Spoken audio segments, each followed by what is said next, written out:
enseñanza, una palabra que se basa en la historia de José.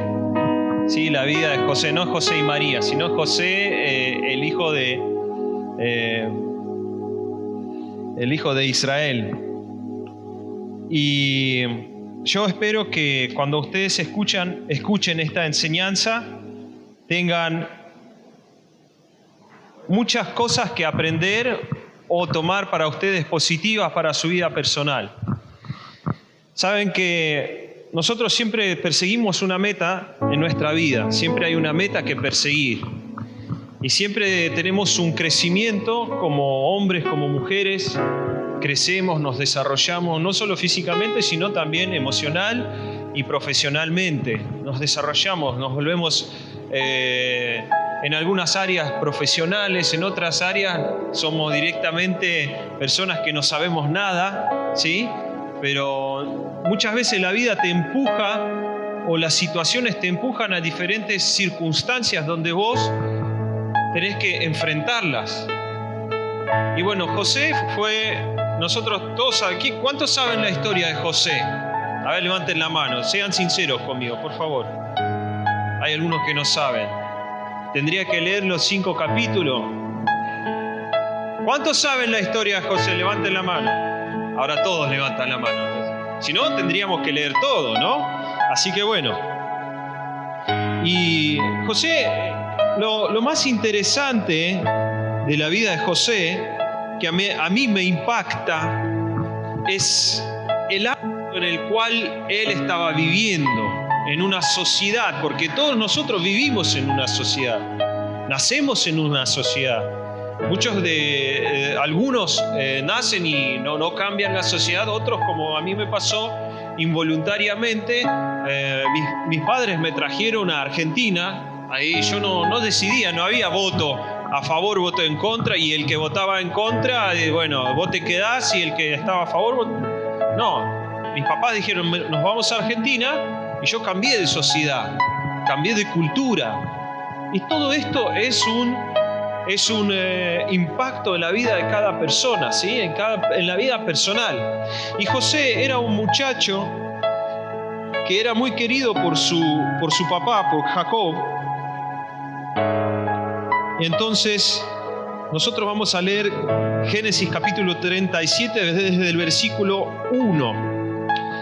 37 desde el versículo 1. Yo tengo varios puntos que quiero tocar porque vamos a hacer 2 partes en 2 sábados y vamos a tratar de abarcar toda la vida de José, pero vamos a sacar algunas perlitas para nuestra vida, para que vos veas que no sos el único en el mundo que atraviesa dificultades o algún menosprecio o alguien que diga, estás demasiado, tenés mente demasiado fantasiosa, mucha fantasía tenés en la cabeza. Y bueno, y dice así Génesis desde el 37 hasta el 36. No, vamos a leer los primeros versículos nada más. Dice, habitó Jacob en la tierra donde había morado su padre, en la tierra de Canaán. Esta es la historia de la familia de Jacob. José, siendo de edad de 17 años, apacentaba las ovejas con sus hermanos, y el joven estaba con los hijos de Bilha y con los hijos de Silpa, mujeres de su padre, e informaba José a su padre la mala fama de ellos. Y amaba Israel a José más que a todos sus hijos, porque lo había tenido en su vejez, y le hizo una túnica de diversos colores. Y viendo sus hermanos que su padre lo amaba más que a todos sus hermanos, le aborrecían y no podían hablarle pacíficamente. Es algo que sucede en la vida de José. José, ¿cuántos dice acá? Tenía 17 años, un muchacho, un adolescente en pleno desarrollo, un futuro por delante, y los hermanos que los rodeaban ya veían que, bueno, era el favorito en los ojos de su papá. ¿Y cuántos de ustedes son de familias numerosas? Acá hay varios, ¿sí? Somos familias numerosas. Yo también. Yo soy uno de ellos. Dígame. ¿Los padres tienen hijos favoritos? Sí. No sirve ese verso, no. Los amamos a todos igual, de igual forma. Siempre hay uno que es el favorito. O de papá o de mamá. En mi caso, yo era el favorito de papá. Mi hermano Pedro era el favorito de mamá. ¿Sí? Así que por más que vos digas que no existen, sí existimos. Hay hijos favoritos en familias numerosas. Y esto es lo que le pasaba en la vida de José. Y ahora dígame, los que son de familias numerosas, ¿ustedes se daban cuenta que ese es el hijo favorito o la hija? ¿Sí? No son tontos. No se comen ese verso de, no, yo te amo de la misma forma que a él, a vos. No. Es totalmente diferente para los hijos, porque ellos se dan cuenta que los padres aman a uno más que al otro, o favorecen a uno más que al otro. Y José, en este caso, era un hijo, un muchacho menor de todos, 17 años, y el padre lo amaba, lo adoraba. ¿Cómo? Es lo que sucede en la familia cuando tenés muchos hijos y después tenés a uno último y lo amas más que a los demás porque es el más pequeño, necesita más cuidado. Pero fíjense el corazón de José. Dice que informaba José a su padre la mala fama de ellos cuando apacentaban las ovejas. José no era un muchacho cualquiera, no era una persona que de pronto se comportaba como sus hermanos. Eran 11 y entonces él podía comportarse como uno de ellos, pero sin embargo informaba la mala fama. Y después más adelante vamos a ver que José tenía unos valores establecidos en su vida como adolescente, unos valores de respeto y de honra hacia Dios, hacia su padre, muy altos. Eran valores que quizás por eso que el padre lo amaba más que a los demás, porque le hacía acordar quizás a su padre. Entonces quizás Jacob se acordaba de su papá, de Isaac, y decía, bueno, él también era respetuoso, respetaba a Dios, y mi hijo actúa de la misma forma. Y esto es lo que llevaba a José a informarle al padre la mala fama de sus hermanos. Y amaba a Israel a José más que a todos sus hijos porque lo había tenido en su vejez. Entonces, si nosotros seguimos leyendo, yo marqué 2 puntos que se llaman 2 sueños y 2 rechazos. José tiene 2 sueños, un muchacho joven cuando Dios le empieza a hablar a los 17 años, Dios le empieza a mostrar sueños. Los sueños vienen de Dios, y hay algunos que vienen de ver una película por la noche o porque te cayó mal la pizza, ¿no? O sea, es así. Pero hay sueños que vienen de Dios, y vemos que en esta circunstancia, en la vida de José, la familia sabía interpretar los sueños. No solo él, sino también los hermanos. Porque cuando José cuenta este sueño, dice, y soñó José un sueño y lo contó a sus hermanos, y ellos llegaron a aborrecerle más todavía que después del sueño, después de lo que él les contó. Fíjense el sueño. He aquí que atábamos manojos en medio del campo, y he aquí que mi manojo se levantaba y estaba derecho, y que vuestros manojos estaban alrededor y se inclinaban al mío. ¡Fua! Entonces, los hermanos, fíjense la reacción de ellos. Le respondieron sus hermanos, ¿reinarás tú sobre nosotros o señorarás sobre nosotros? Y le aborrecieron aún más a causa de sus sueños y sus palabras. Sabían interpretar los sueños, los 11. O sea, eran 10 en aquel entonces, los 10. Le dicen estas palabras de odio, digamos así. No. ¿Cómo un chico menor, un niño, un hermano menor que te vimos caminar? ¿Qué te crees que eso? ¿Vos vas a reinar sobre mí? No, nunca, jamás va a suceder. Y fíjense los manojos. Cuando nosotros hablamos de manojos, antes cuando se cosechaba el trigo, ¿en qué se ataban? En manojos, ¿sí? Entonces el trigo simboliza el pan. Y fíjense que cuando pasa el tiempo, después cuando haya escasez en la tierra de Canaán, y Israel manda a sus hijos a buscar ¿qué cosa? Pan. Y entonces José está en presencia de sus hermanos y ellos ¿qué hacen? Se inclinan ante él. Se inclinan ante él y son 10. ¿Sí? ¿Y qué estaban pidiendo? Pan. Estaban pidiendo pan, por eso son manojos. Esto es un sueño que se hace realidad después, que se hace realidad en la vida de José. Vos podés tener muchas profecías en tu vida que Dios te ha dado, muchas promesas. Y te quiero animar que no te olvides de ellas, que estés pendiente porque se van a cumplir tal cual como Dios te lo dijo. Porque Él está pendiente detrás de eso para que se cumpla toda la palabra a favor tuyo. Y Dios no va a abandonar su obra. Jamás, jamás, jamás. Y fíjense, el primer rechazo es de sus hermanos. 2 sueños, 2 rechazos. El segundo sueño dice, soñó aún otro sueño, versículo 9, capítulo 36, Génesis, versículo 9.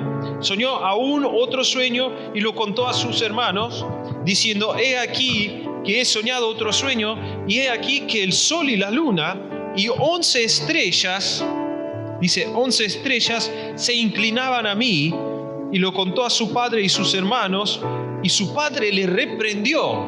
Aquí vemos ya el padre lo reprende, porque entienden el sueño, entienden el significado, que José va a ser respetado por ellos como un mayor que Jacob, mayor que Judá, que los demás hermanos, y lo van a respetar, ellos van a inclinarse ante él. Y lo reprende el padre y dice, ¿acaso vendremos yo y tu madre y tus hermanos a postrarnos en tierra ante ti? Y sus hermanos le tenían envidia, mas su padre meditaba en esto. El padre dijo, es imposible que suceda esto. Es imposible que la palabra que te profetizaron suceda. No puede ser. No puede ser, jamás. Jamás en la vida va a suceder lo que a vos te dijo ese profeta o que te dijo la pastora o que vos pensaste que Dios te dijo. Sin embargo, Dios te llama a estar firme en lo que Él te dice, en lo que Él te está edificando. Un muchacho de 17 años en una familia que lo estaba rechazando. ¿Cuántos adolescentes se van de casa y dicen, ay, nadie me entiende? Y se escapan de la casa, se escapan de los padres porque piensan que los padres no lo entienden. Pero en cambio Jacob, al reprender a su hijo, empezó a pensar, capaz fui apresurado en hacer eso, capaz compliqué las cosas un poquito. Y dice, meditaba en esto, estaba pensando, qué sueño tan raro, qué es lo que Dios quiere decir a mi hijo.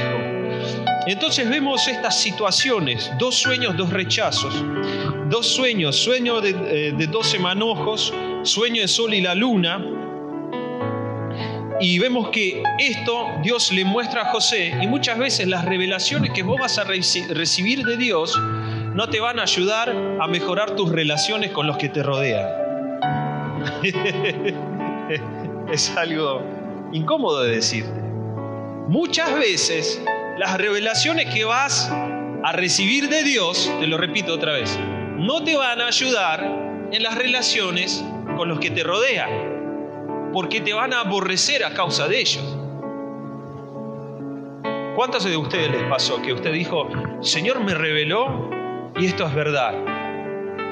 Y sintieron un rechazo, la gente te aborreció, no te quiso hablar. ¿Cuántas veces sucedió eso? Sin embargo, nunca hay que aflojar. Hay que siempre poner la mirada en que Dios te está diciendo. Entonces vemos después el punto número 2, puse Dios salva a José. Esta es la situación más trágica que uno puede experimentar en la vida. Cuando tus hermanos te entregan, te venden como esclavo, es lo pésimo, lo más feo que le pudo pasar a José en la vida. Y vemos que José en el capítulo 37, su papá lo envía a ver a sus hermanos, y cuando él aún está acercándose, ellos lo ven desde lejos y empiezan ya a hacer los planes de matarlo. ¿Y por qué puse Dios salva a José? Porque muchas veces uno tiende a pensar, bueno, debería solucionar el problema y él tendría que haber sido vuelto a su padre, ¿no? Porque si es de salvar.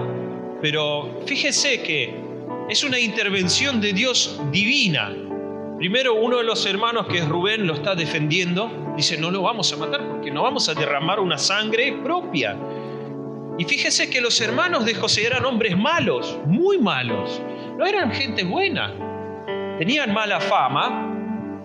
Y aparte, en el capítulo anterior, nosotros podemos ver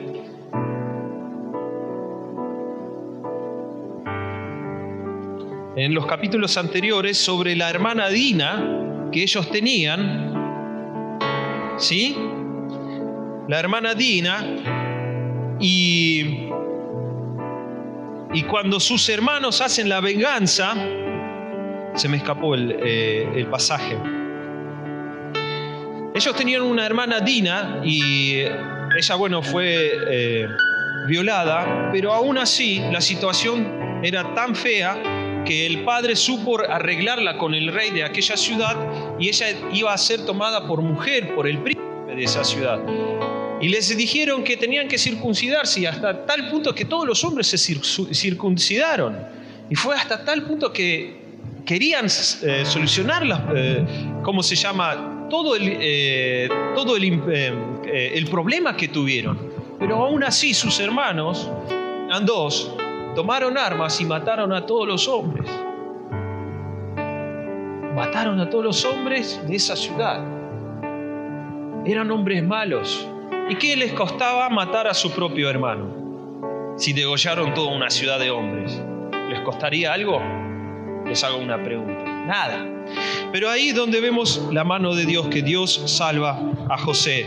En esta situación, cuando José estaba en el pozo, cuando José estaba allá, no sabían qué hacer con él. Entonces, en el versículo 25 dice, y se sentaron a comer pan, y alzando los ojos miraron, y he aquí compañía de ismaelitas que venía de Galaad, y sus camellos traían aromas, bálsamo y mirra, e iban a llevarlo a Egipto. Entonces Judá dijo a sus hermanos, ¿qué provecho hay que matemos a nuestro hermano y encubramos su muerte? Venid y vendémosle a los ismaelitas, y no sea nuestra mano sobre él, porque él es nuestro hermano, nuestra propia carne. Y sus hermanos convinieron en eso. Y cuando pasaban los madianitas, mercaderes, sacaron ellos a José de la cisterna y le trajeron arriba, y le vendieron a los ismaelitas por 20 piezas de plata, y llevaron a José a Egipto. Y entonces vemos una situación trágica, pero aún una intervención divina de Dios. Porque si no pasarían los ismaelitas, ¿qué pasaba? No se sabía. Capaz sí lo iban a matar. Pero hay una intervención divina. Tus problemas no le importan a Dios. Siempre hay una intervención divina, hay una solución. En una situación pésima, una situación tan difícil, que vos, imagínense, ¿no? Estás en el pozo y vos escuchás lo que dicen tus hermanos. ¿Sí? Vos escuchás cómo ellos hablan, quizás alguno grita, o mira y le grita, ¡te vamos a matar! Era una situación fea. Sin embargo, el corazón de José, vemos que aún así, cuando llega a Egipto, es fiel a Dios. Un corazón fiel a Dios. Cuando él estaba en la casa de su padre, estaba bajo la protección de su papá. Pero aún cuando él sale de la casa de su padre, Dios interviene en el conflicto y se hace cargo de su vida completamente. Es ahí donde él empieza a confiar en Dios plenamente. Desde ese momento, cuando a él lo venden como esclavo, desde ese momento él empieza a confiar en Dios. Porque vemos en el capítulo 39, desde el versículo 1 al 6, dice: llevado pues José a Egipto, Potifar, oficial de Faraón, capitán de la guardia, varón egipcio, lo compró de los ismaelitas que lo habían llevado allá. Mas Jehová estaba con José. Nosotros estamos acostumbrados a pensar de que las cosas tienen que estar de color rosa para que el Señor esté conmigo. Pero no es así, no es cierto. ¿Qué situación más pésima de la vida de José? Rechazado por los hermanos, vendido como esclavo, en una tierra ajena y en una sociedad ajena a la de él, ¿sí? Un ambiente totalmente hostil, porque un esclavo era igual, es más, un caballo era más caro que un perro, un esclavo. Y un perro era más caro que vos, de raza. Entonces, los esclavos eran como basura. De tener una sociedad, digamos, estar bajo los pies de su papá, estar siempre, ser un hijo mimado, a parar a los 17 años en Egipto en un podio donde se vendían los esclavos. Joven. Pero aún así, dice la palabra, mas Jehová estaba con José. Jehová estaba con José. Tu prosperidad depende si está con vos Jehová o no. Y nosotros sabemos que sí está. Jehová, Señor, siempre está con nosotros. Dice que Jesús dice que me iré, pero no los dejaré huérfanos. Volveré a ustedes. Dice que les enviaré, rogaré a mi Padre para que les envíe a un consolador. Porque si yo no me fuere, el consolador no puede venir. Y cuando Jesús se fue, nosotros recibimos al Espíritu Santo y lo tenemos ahora. Y Señor siempre está con nosotros, aún en las situaciones muy difíciles. Mas Jehová estaba con José y fue varón próspero. Varón próspero. Muchas veces vos te podés mirar a vos mismo. ¿A qué estoy jugando yo acá? ¿Por qué vengo a la iglesia? ¿Por qué estoy haciendo todo esto? ¿Por qué? Porque José era un esclavo. ¿Qué sentido había esforzarse en la esclavitud? ¿Hay sentido en eso? Siendo un esclavo, esforzarte en la esclavitud. Pero aún así, José se esforzaba y marcaba la diferencia. Y dice, y Jehová estaba con José y fue varón próspero y estaba en la casa de su amo el egipcio. Y vio su amo que Jehová estaba con él. Cuando vos estás prosperado no es solo para tu bien individual, sino también para traerle gloria a Jehová, para traerle gloria al Señor, para que el Señor sea visible a través tuyo a todos los que te rodean. ¿Se entiende? Dios te quiere prosperar para manifestarse a los que te rodean. Por eso el egipcio, fíjese, y vio su amo que Jehová estaba con él y que todo lo que él hacía, Jehová lo hacía prosperar en su mano. Así halló José gracia en sus ojos. Gracia, aquí vemos la palabra gracia, que es una de las pocas veces que se encuentra en el Antiguo Testamento, gracia. Así bien dicho, gracia. Si no, hay sinónimos, misericordia, ¿no? Pero gracia es solo hay muy pocas veces donde se encuentra. La palabra gracia se encuentra muchas veces en el Nuevo Testamento, en las cartas paulinas, un montón de palabras gracia. Pero aquí es una de las pocas veces donde se encuentra y dice, y halló José gracia en sus ojos y le servía, y él le hizo mayordomo de su casa y entregó en su poder todo lo que tenía. Y aconteció que desde cuando le dio el encargo de su casa y de todo lo que tenía, Jehová bendijo a la casa de egipcio a causa de José.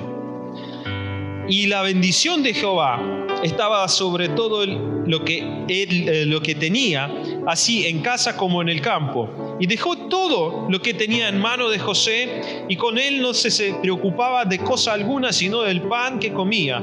Y era José de hermoso semblante y bella presencia. Bueno, un chico hermoso era, ¿sí? ¿A qué va todo esto? Fíjese que Dios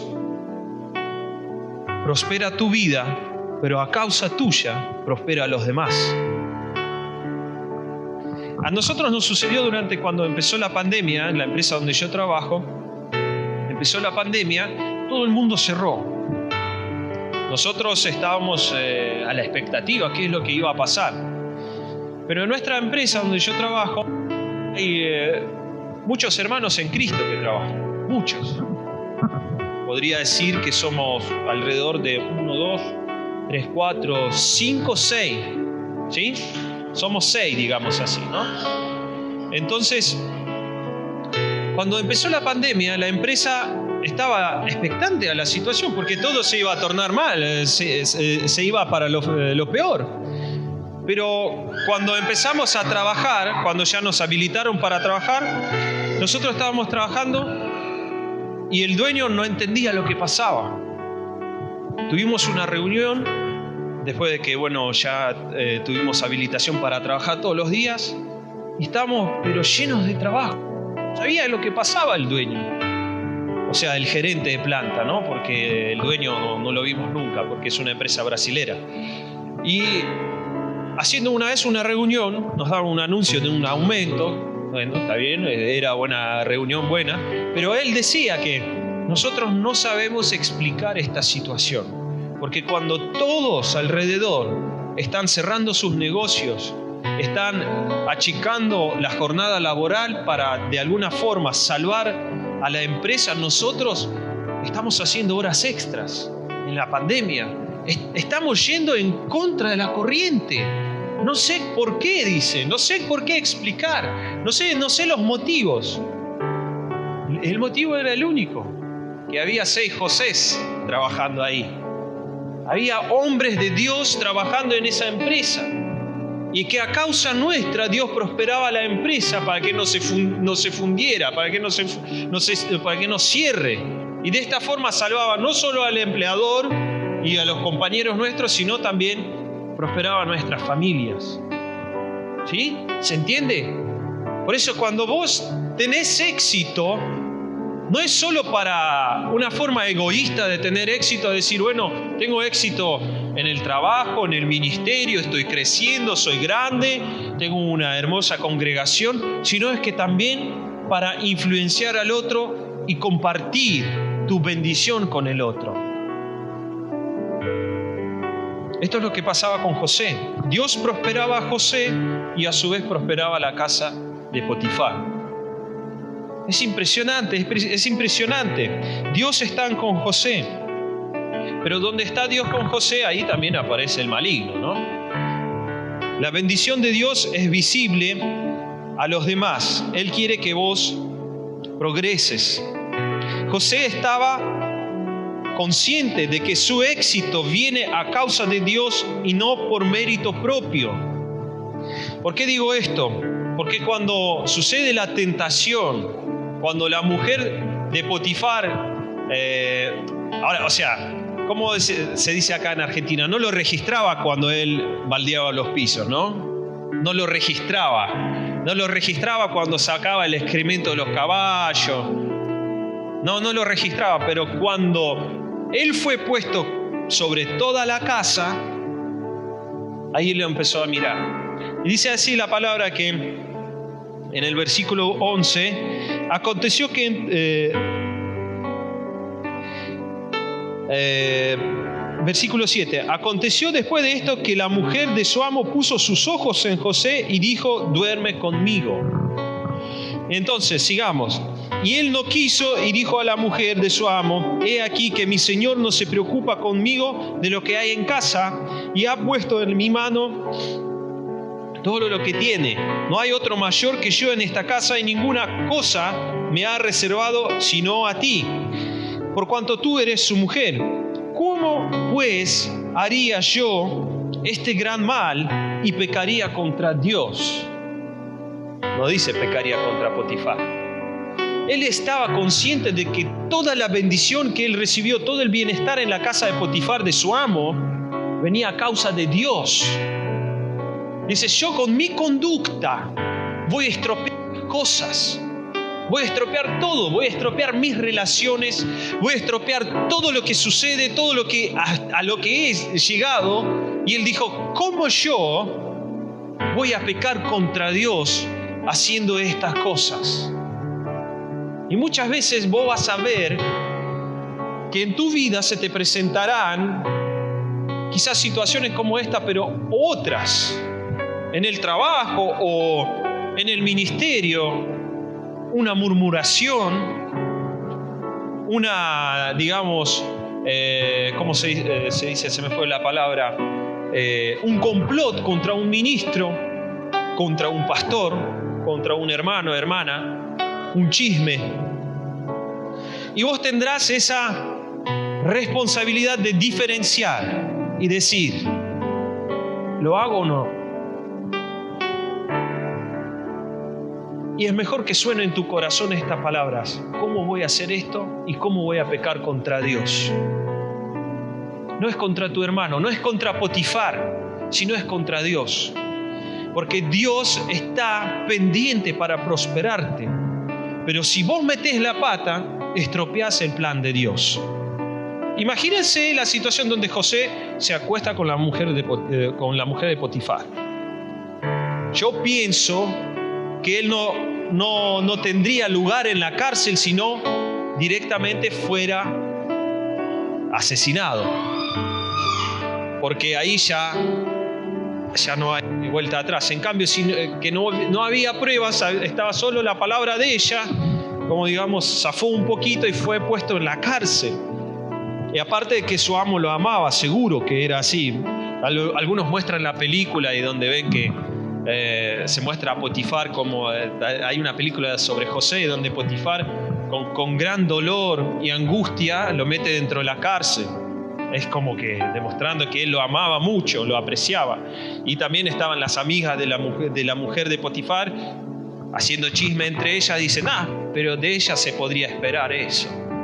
O sea, eso es película, ¿no? Es como película, pero aún así, fíjese que el diablo nunca va a dormir, nunca va a estar quieto, porque donde vos vas a estar prosperado se presentarán situaciones difíciles y vos vas a tener que elegir o perseverar en lo que estabas haciendo, ser bueno, diligente, tener una excelencia en el ministerio, en tu trabajo, en tu familia, o directamente optar por otra opción. Total, ya soy exitoso, total, ya tengo todo.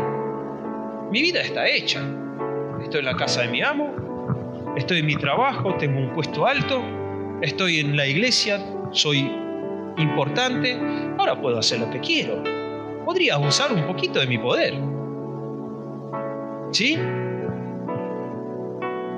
Y es mejor que suenen estas palabras. ¿Cómo podría hacer eso? Yo tuve una oportunidad en mi vida cuando... Esto es una revelación, como digamos un sinceramiento mío. La iglesia anterior, cuando se fue el pastor, la iglesia se quedó sin pastor, pero yo tenía un lugar ganado, digamos así, en la mesa directiva o entre los hermanos. Tenía un lugar ganado de mucho respeto y hasta el día de hoy ellos me respetan. Hasta el día de hoy me respetan, me aman, me quieren. Y en un momento dado, yo vi que yo podía ser pastor, porque la iglesia no tiene pastor. O sea, yo estoy haciendo todas las cosas lo que hace el pastor. Estoy dirigiendo el culto, estoy preparando los programas, estoy preparando la palabra. Decido yo el que va a predicar y el que no. Y decido yo el que no predica y pongo al que me gusta y el que no me gusta. Y yo dije, yo podría ser pastor. Así pensaba en mi corazón, podría ser pastor. Pero cuando pensaba eso, el Espíritu Santo me decía, ni se te ocurra. Y cuando escuché esa palabra, puse una cruz en ese deseo. Porque como siendo un muchacho muy respetado en la iglesia, yo podía manipular tranquilamente a todos los que me rodeaban en la iglesia y decirles, che, pero ¿por qué no me eligen pastor? Podía hablar con uno, con otro, hacer un complotcito. Sí, tranquilamente. Y yo sabía que muchos me iban a apoyar, porque tenía muchos hermanos que me querían. La mayoría. Y hoy en día sería pastor de esa iglesia, pero ¿a qué costo? ¿A qué costo? ¿Acaso eso viene de Dios? Y hay gente que hace eso.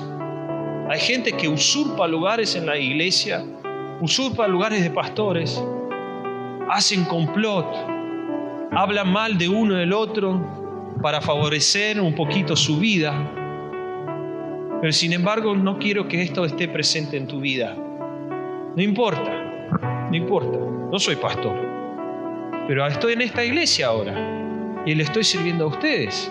Entonces el Señor tenía un lugar preparado, y cuando nosotros decidimos irnos de esa iglesia con mi mujer, con Olga, llegamos acá. Karina dijo que una frase que a mí me sorprendió. Me dijo: ustedes son la respuesta a muchas oraciones. Y yo pensé que me estaba yendo porque me enojé, porque dije, no, esto no va para más. No, es una respuesta a muchas oraciones. Entonces vemos esta situación que la mujer persistía. Dice: hablaba ella a José cada día, y no escuchándola, él para acostarse al lado de ella, para estar con ella. Aconteció que entró él un día en casa para hacer su oficio, y no había nadie en los de casa allí. Y ella se lo asió, o sea, lo agarró por su ropa, diciendo: duerme conmigo. Entonces él dejó su ropa en las manos de ella, o sea, que hubo un forcejeo. Él se estaba escapando y ella arrancó las ropas de él, ¿sí? Y huyó y salió. Cuando vio ella que le había dejado su ropa en sus manos y había huido fuera, llamó a los de casa y les había diciendo: mirad, nos ha traído un hebreo para que hiciese burla de nosotros. Vino él a mí para dormir conmigo, y yo di grandes voces, y viendo que yo alzaba la voz, gritaba, dejó junto a mí su ropa y huyó y salió. Y ella puso junto a sí la ropa de José hasta que vino su señor a su casa. Entonces le habló ella las mismas palabras a su marido, ¿no? Diciendo: el siervo hebreo que nos trajiste vino a mí para deshonrarme. Y cuando yo alcé mi voz y grité, él dejó su ropa junto a mí y huyó fuera. Y sucedió que cuando oyó el amo de José las palabras que su mujer le hablaba, diciendo: así me ha tratado tu siervo, se encendió su furor, y tomó su amo a José y lo puso en la cárcel donde estaban los presos del rey. No una cárcel cualquiera, no una cárcel de ciudad, sino una cárcel buena. Y estuvo allí en la cárcel. Pero Jehová, otra vez esta frase, pero Jehová,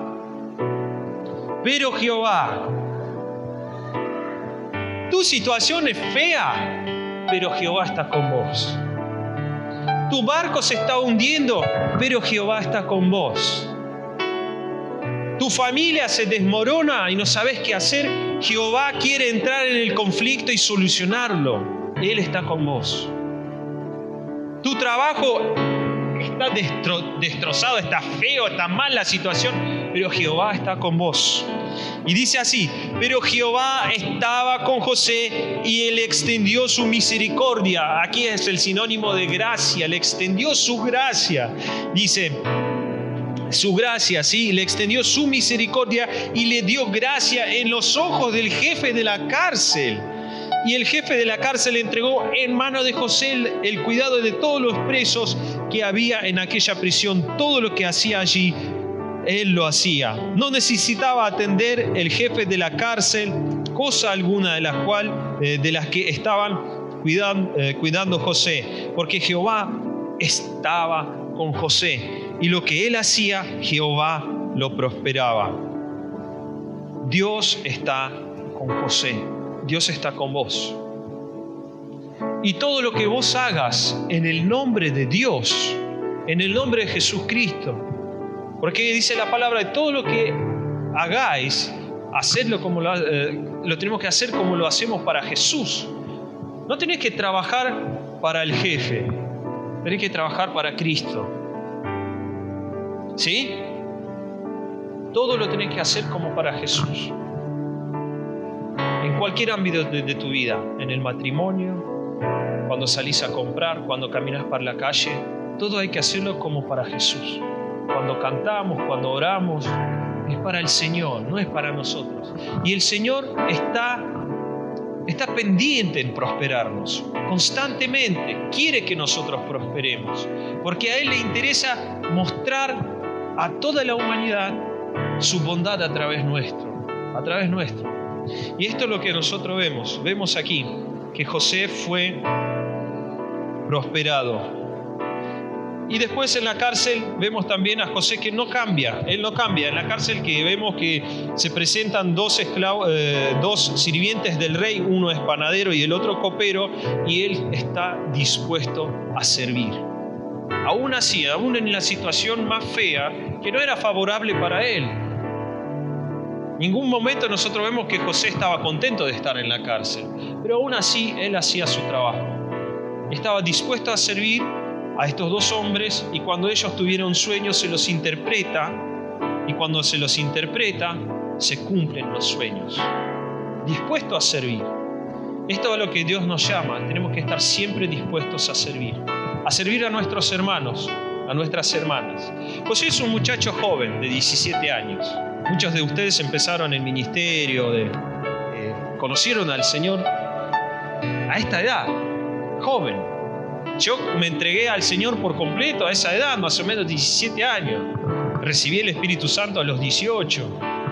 Entonces es ahí donde uno empieza a caminar. Y es ahí mejor formar un carácter de Dios, un carácter favorable, de respeto a Dios, que después tratar de formar un carácter cuando vos fuiste terco toda tu vida. Es mejor empezar a caminar desde el comienzo con Dios que llegar a una edad avanzada y tratar de cambiar las cosas. Y vemos ahí que en este caso, cuando José sale de la casa de su padre, Dios toma cuidado de él. No es que no cuidaba, pero hay una relación muy íntima, muy íntima. Las relaciones con Dios y la relación íntima con Dios se conoce en la situación difícil. Yo, por eso te digo que muchas veces vos preguntás, ¿por qué no tengo una relación íntima con Dios? Pero acordate las situaciones difíciles que fueron solucionadas en tu vida. Es ahí donde Dios se manifiesta. Es ahí cuando tu barco se está hundiendo, Dios se presenta y calma la tempestad. Cuando vos estás perdido, pensás que tu vida corre peligro, Dios está pronto para salvarte, para ayudarte, te enviará una ayuda. Cuando vos estás en un lugar donde no querés estar ahí porque no elegiste y fuiste llevado contra tu voluntad, como puede suceder en cualquier momento. Yo no quiero hacer cuentos de terror, pero por ejemplo en la Unión Soviética podían venir a agarrar a un pastor y meterlo preso porque simplemente predicaba el Evangelio. Dios está siempre con esas personas, siempre, nunca va a abandonarte. Y vemos que hay una fidelidad de Dios hacia José, pero José a su vez era fiel a Dios. Era muy fiel en todo lo que él hacía, en todo lo que se desempeñaba. Un amo no te va a querer poner gerente de planta o gerente de producción o encargado si no ves que vos te esforzás al máximo, que vos tratás de hacer las cosas bien, que vos sos excelente en tu trabajo. Yo en mi trabajo soy muy valorado, pero es a causa de lo que uno hace, a conciencia, ¿sí? Y uno te va a valorar porque vos trabajás a conciencia. Y después cuando vos te vas de la empresa, dices, no, desde que te fuiste. El otro día me acuerdo que cuando me fui, me tomaron como 5 veces la empresa de vuelta. Me fui. Pero por voluntad propia, no me echaron. Y una vez vuelvo y un compañero me dice, desde que te fuiste nadie cebó mate. ¿What? Nadie cebó mate desde que te fuiste. Acá cada uno toma por su propio rincón. Y vos te fuiste, nadie se preocupó por eso. Y era una cuestión mía, no sé, a mí no era una carga. El otro se quejaba, los mate, porque yo no era una carga. A mí me daba gusto. Yo sacaba el mate, compartía con mis compañeros. Pero es algo que Dios pone en tu corazón. Si Dios pone en tu corazón que vos querés hacer algo, tenés ganas de hacerlo, hacelo. Porque el Señor te está empujando para eso, para prosperarte. No mires al otro. No, yo no voy a hacer mate porque el otro no ceba. No importa. Hacelo vos. Marcá una diferencia. Yo no voy a barrer el piso porque el otro hermano no barre. ¿Qué tiene que ver? ¿Y quién va a barrer el piso? Yo no voy a juntar la silla porque Brian hoy no juntó la silla. ¿Y quién lo va a hacer? Hay una cuestión muy sencilla. una cuestión de respeto, de responsabilidad y de un cuerpo, ¿no? Como nosotros estuvimos viendo los mensajes de nuestra pastora, en que somos un cuerpo, una corporación, un cuerpo vivo, donde a mí me pica la nariz, el dedo me lo está rascando, ¿sí?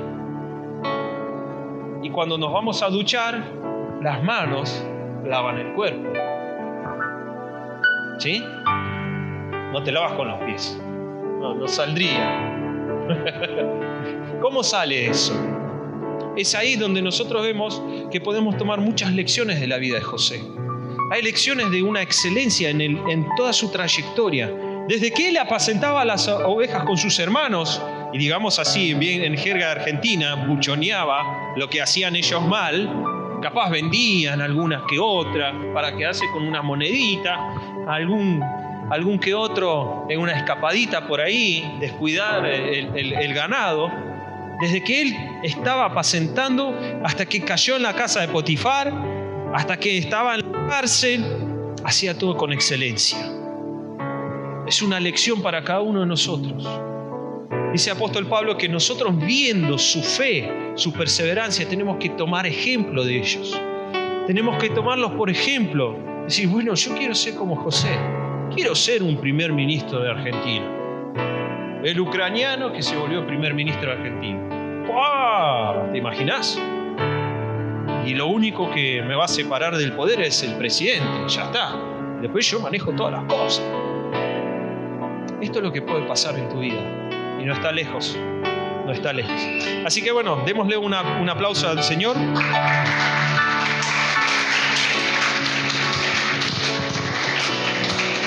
Dios estaba con José. Dios estaba con José. Dios está con Brian, con Priscila, con Marcos, con Sol, con Bernabé, con Karina, con vos, con todos. Dios está con nosotros. Como dijo un pastor, estamos condenados al éxito. Es una condena, no hay escapatoria. Estamos condenados al éxito. Si vos caminás con el Señor, si vos caminás según lo que Dios quiere para tu vida, vas a ser exitoso, vas a ser próspero. Fíjese que la situación de la vida de José, para ojos carnales, era mala. Esclavo o preso. Pero para los ojos a la vista del Señor, era un hombre próspero. Y donde quiera que él esté, en una situación difícil, a él lo veían como un hombre próspero, un hombre en el cual se podía confiar. Así que bueno, este es mi deseo para todos ustedes y vamos a tener segunda parte el próximo sábado. Que el Señor los bendiga, ¿sí?